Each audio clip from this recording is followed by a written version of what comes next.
എൻ്റെ മകൻ എൻ്റെ കയ്യിൽ നിന്ന് ഫോൺ വാങ്ങിച്ചു. ഫോൺ വാങ്ങിച്ചിട്ട് അവനത് വിഷമമായി ഈ പറഞ്ഞ വാക്ക്.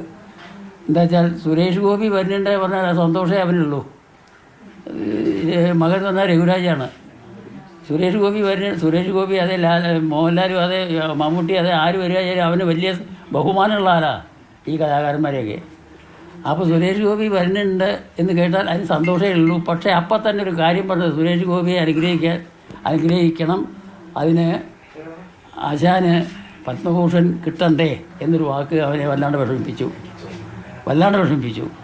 അപ്പോൾ വിഷമിപ്പിച്ചപ്പോൾ എന്തുണ്ടായി എന്ന് വിചാരിച്ചാൽ അവൻ അങ്ങനെ ഇത് വാങ്ങിച്ചിട്ട് പിന്നെ ഞാനൊന്നും കേട്ടില്ല. പിന്നെ അവർ തമ്മിലാണ് ഡോക്ടറും മറ്റേ മകനും, അതായത് രഘുരാജും കൂട്ടാണ് സംസാരിച്ചത്. അപ്പോൾ എന്താ രഘുരാജിൻ്റെ കാര്യം എന്ന് വെച്ചിട്ടുണ്ടെങ്കിൽ ഈ പറച്ചിൽ കേട്ടപ്പോൾ മാനസികമായിട്ട് വിഷമം വന്നിട്ടാണ് അവർ തമ്മിൽ സംസാരിച്ചത് എന്തൊക്കെയാണെന്ന് എനിക്കറിയില്ല കേട്ടോ, അറിയില്ല, ഞാൻ കേട്ടില്ല. പക്ഷേ അത് കഴിഞ്ഞിട്ട് അവൻ അങ്ങനെ അത് പോസ്റ്റ് ഇട്ടപ്പോൾ അത് ഈ പലരും എന്നെ വിളിച്ചില്ല, ഇങ്ങനെ രഘു ഇങ്ങനെ എഴുതിയിട്ടുണ്ട് എന്നുള്ളത് ഞാൻ അറിയാൻ സാധിച്ചു. അറിഞ്ഞപ്പോൾ ഞാൻ ചോദിച്ചു, എന്തിനാ അങ്ങനെയൊക്കെ എഴുതുന്നത്, അതിൻ്റെ ആവശ്യമില്ലല്ലോ എന്ന് പറഞ്ഞു. അപ്പോൾ അവൻ വേഗം അത് പിൻവലിക്കുകയും ചെയ്തു, ഈ ന്യൂസ് കൊടുത്തുള്ളത് പിൻവലിക്കുകയും ചെയ്തു. കാര്യം ഇതാണ്. പക്ഷേ വേറൊരു കാര്യമുള്ളത്, പിന്നെ അതിൻ്റെ സ്വന്തം ഇത്രയും കേട്ടപ്പോൾ എനിക്ക് തോന്നി, ഞാനും സുരേഷ് ഗോപിയും കൂടിയുള്ള ബന്ധം ചിലരൊന്നുമല്ല, കുറച്ച് കൊല്ലങ്ങളായിട്ടേ ഉണ്ട്, മാസങ്ങളായിട്ടുമല്ല. അദ്ദേഹം രാഷ്ട്രീയത്തിൽ ഇറങ്ങണതിൻ്റെ മുമ്പേ സിനിമയിൽ അഭിനയിച്ചു കൊണ്ടിരിക്കുമ്പോഴുള്ള കാലം മുതലൊക്കെ ഞങ്ങൾ സുഹൃത്തുക്കളാണ്, അങ്ങേറ്റം ബന്ധുവാണ്, അങ്ങേറ്റം സ്നേഹബന്ധം നല്ലോണം പുലർത്തിക്കൊണ്ട് വരുന്ന ആൾക്കാരുമാണ്.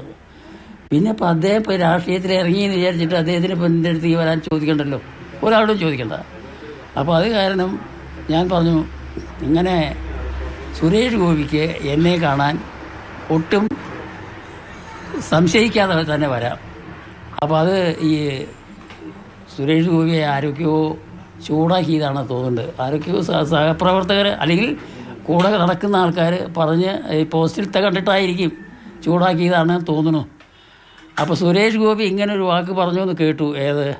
ആശാനെ ഞാൻ പോയിട്ട് എങ്ങനെയെങ്കിലും കാണും, കണ്ടു കഴിഞ്ഞിട്ട് ഒരു മുണ്ട് പുതപ്പിക്കും. ആ മുണ്ട് പുതപ്പിച്ചാൽ അത് സ്വീകരിക്കില്ലെങ്കിൽ ഞാൻ ആ മുണ്ട് അങ്ങനെ ഗുരുവായൂരപ്പൻ്റെ നടക്കിൽ കൊണ്ടുപോയി വയ്ക്കും. ഇതൊന്നും അദ്ദേഹത്തിനെ കൊണ്ട് പറയിപ്പിക്കാൻ പാടില്ലായിരുന്നു. എന്താ കാരണം എന്ന് വെച്ചാൽ, ഈ സ്നേഹസമ്പന്നനായുള്ള സുരേഷ് ഗോപി, അദ്ദേഹം എപ്പോഴും ഞങ്ങൾ തമ്മിലുള്ള, ഞാനായിട്ട് ഇത്രയും അടുപ്പായിട്ടിരിക്കുമ്പോൾ ഞാൻ സ്വീകരിക്കുകയോ ഇല്ലയോ എന്നുള്ളത് അറിയേണ്ട കാര്യം തന്നെയല്ല, സ്വീകരിക്കുന്നുള്ള കാര്യം ഉറപ്പാണ്. അദ്ദേഹത്തിൻ്റെ മുമ്പേ വന്നിട്ട് തരേണ്ടായിട്ടുണ്ട്, അത് രാഷ്ട്രീയത്തിലേക്ക് ഇറങ്ങുന്നതിന് മുമ്പ്.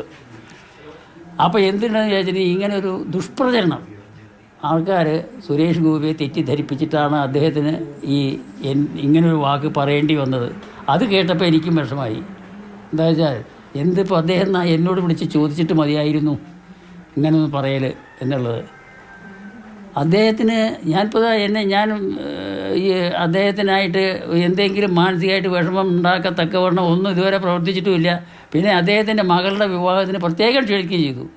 ക്ഷണിച്ചപ്പോൾ എങ്ങനെയായാലും വരണിട്ടോ പറഞ്ഞു. എനിക്ക് ഈ നടക്കാൻ വയ്യാത്ത കാരണം, ഗുരുവായൂർക്കാണ്, നടക്കാൻ തീരെ വയ്യാത്ത കാരണം കൊണ്ട് ഞാൻ പോയില്ല.